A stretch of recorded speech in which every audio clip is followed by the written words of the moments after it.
Welcome back, and as always, thank you for trusting us. Let's shift gears now to matters health. Every 17 seconds, a baby is stillborn worldwide, translating to at least 1 million babies who die before or during birth annually. The statistics are staggering, and the loss so immense, Sub-Saharan Africa and South Asia bears at least 3/4 of these mortalities. Health experts now warn that in order to prevent these deaths, there is need for sound policies and targeted investments along the continued care. On this episode of Health Digest, Gloria Milimu interrogates why progress in lowering stillbirth rates has not kept pace with achievements in preventing maternal and neonatal mortalities.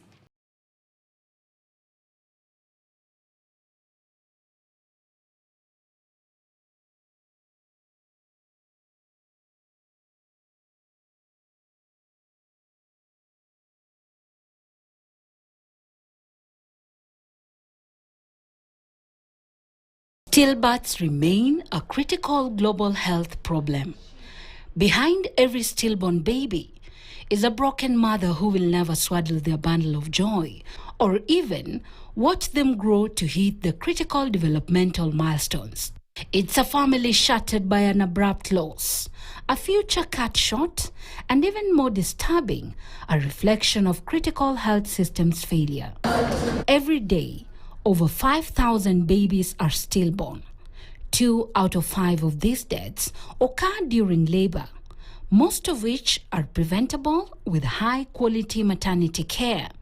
A report on the state of Africa's stillbirths, the first of its kind, indicates that every 30 seconds a baby is stillborn in Africa, and that 1 million stillbirths occurred in the continent in 2023. About 2 million stillbirths occur every year, of which about half of these are in Africa.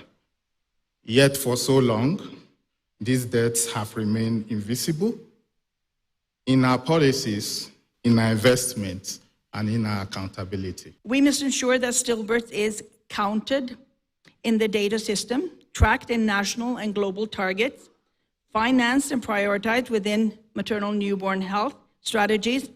This is not about creating a separate agenda, but about integrating stillbirths into the core of maternal newborn health efforts. 2/3 of these stillbirths were either recorded in Western or Eastern Africa region, and more than half of them in 5 countries. They include Nigeria, Ethiopia, Democratic Republic of Congo, Tanzania, and Sudan. While many of these stillbirths are preventable, progress in lowering the rates has been slow, a trend global health experts say has been witnessed in the past 2 years. They reflect gaps in quality of care, delays in emergency response, shortages in skilled health workers. These are the same gaps that undermine progress across maternal survival, newborn health. Between 2000 and 2021, the annual rate of reduction in the global stillbirth rate was just 2%, compared with a 2.7% reduction in neonatal mortality and 3.9% among children aged 1 month to 59 months, according to a report dubbed Never Forgotten, the situation of stillbirths around the globe. In Kenya, beyond the statistics, the human impact of stillbirths is profound. It's a life-changing event with extensive and complex psychological and emotional impact on the parents and family members. In every maternity ward, we wait for the moment we hear a baby's cry. It is the sound of success. It is the sound of a new life starting.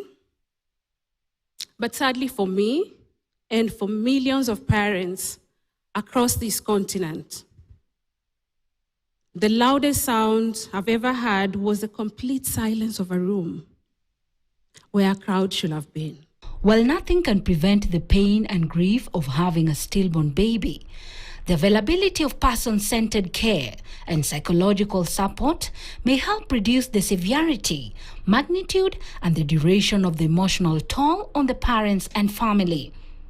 However, This is often not the case for thousands of mothers who are left to shoulder the burden of this loss in silence. Grief counseling is important. Support even after the grief counseling is also very important because, you know, this lady has been carrying this baby for 9-10 months and all of a sudden it is not there. While up to 70% of stillbirths are preventable, they persist because women and families face avoidable medical conditions driven by cultural, social, financial and structural barriers to timely and high-quality care. Stillbirths affect about 11% of all the pregnancies that we have in the country, and that is quite high. And in order for us to deal with it, we really have to sit down and, number one, invest quite heavily in communication, invest quite heavily in human resource. Despite advances in many countries to prevent stillbirths, large gaps remain, especially on data systems. Yet, without this critical data, countries cannot formulate interventions to strengthen interventions for care at birth for mothers. We are encouraging all counties to increase their reporting rate and to improve the completeness of this reporting, that when services are being delivered, let us also capture unfavorable outcomes of any mortality, whether it is stillbirth, whether it is a neonatal mortality or maternal mortality. And with the era of digitization that the country has gone into, we believe that this will improve. Stillbirths are a measure of how health systems are performing and whether there's equity in accessing timely, quality care during pregnancy and birth. Africa has the knowledge. We know the causes of these stillbirths, and now it is for experts to use this evidence and experience to make every childbirth a happy occurrence rather than a devastating experience for parents. Gloria Milimu, KTN.